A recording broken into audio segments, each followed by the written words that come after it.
Welcome back to GMP Scenario, presented by PharmaContentLabs.com.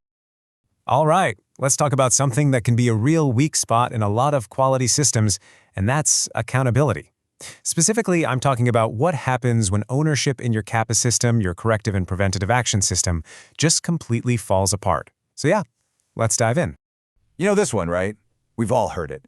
It's that classic saying that pops up in meetings, usually right before a project is about to go sideways. It always starts with the best intentions, that feeling of we're all in this together. And then boom, there's the punchline. No one is. Because when responsibility is spread out that thin, accountability just vanishes into thin air. And look, in a regulated world, that isn't just a minor headache. We're talking about a major compliance failure.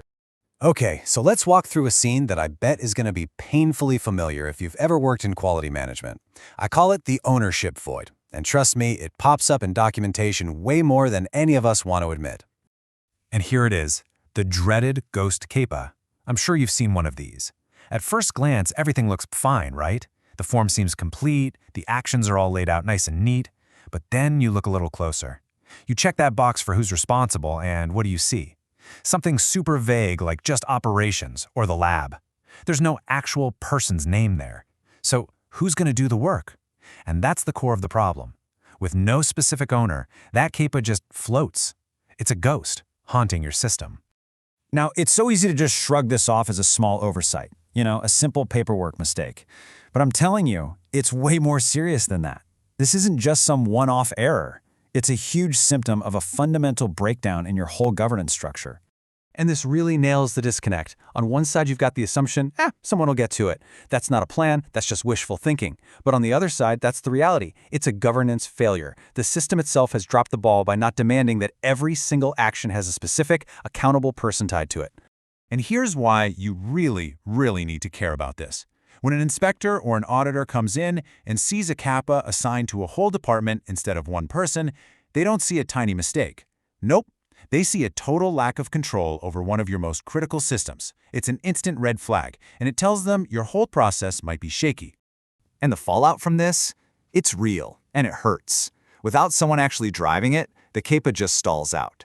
That means delays, which means a mountain of extension requests. What's even worse, since nobody truly owns the fix, that original problem has a nasty habit of coming right back. And all of this leads to the one thing we all dread: failed audits. Okay, so we've spent a lot of time on the problem. But the good news is the fix is actually pretty straightforward. It's all about building a clear, solid framework for accountability. Let's call it the accountability blueprint. So here's how it works, broken down into 4 steps. Step 1, and this is absolutely non-negotiable. Every single CAPA needs one single owner. That's the person accountable for getting it closed. Step 2, you break it down further. Each individual task inside that CAPA gets its own owner. Step 3 is all about making things crystal clear. What are the deliverables? What do they do? What evidence do you need? And finally, step 4 is what gives the system its teeth. You have to track progress and have rock-solid rules for what happens when things are late. And that escalation rule? That's the secret sauce.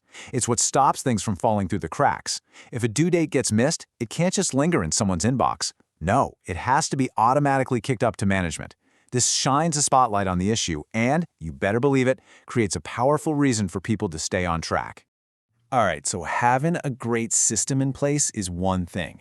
But you know how it is in a regulated world? If you can't prove it, it basically didn't happen. And that's where really careful documentation comes in. You've got to be able to show your control, right there on paper. Think of this as your audit-proof checklist. Under ownership, you need that single CAPA owner and every single action owner listed out. Using a framework like a Rossi chart, responsible, accountable, consulted, and informed, that's a fantastic way to do it. For timelines, you need hard due dates, no squishiness. And for progress, you need those regular updates with the evidence attached right there. You do this, and you've built an undeniable paper trail of control. So the whole point here is to avoid this one simple trap. This single assumption. That's the thing that creates the ghost CAPA. It's that mental shortcut that leads to total system failure. The second you hear someone say, "Oh, well, I'll pitch in," or "the team's got it," that's your signal. That's when you have to jump in and ask, "That's great, but who is the single person accountable for this?" Okay, let's wrap this up and boil it all down to the one thing you really need to remember. This whole conversation, it's not just about managing projects better or hitting your due dates. It's about something much more fundamental to a controlled quality system. And this is it. This is the whole ballgame. Clear, documented ownership is the ultimate proof that you are in control of your processes. It shows everyone, you, your team, any auditor who walks in the door, that your CAPA system isn't just a bureaucratic, paper-pushing exercise. It's a living, breathing system that's actually designed to drive real improvement and stop problems from happening again. So I want to leave you with this question. Take it back with you. The next time you're at work, pull up your open CAPAs. Look at your quality records. Is the ownership on every single action crystal clear? Or do you have some ghosts hiding in your system?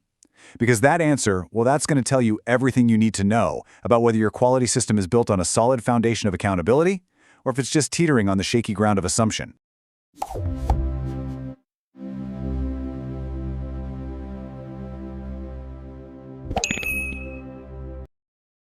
Thank you for watching. If this helped, like and subscribe. More GMP scenarios coming.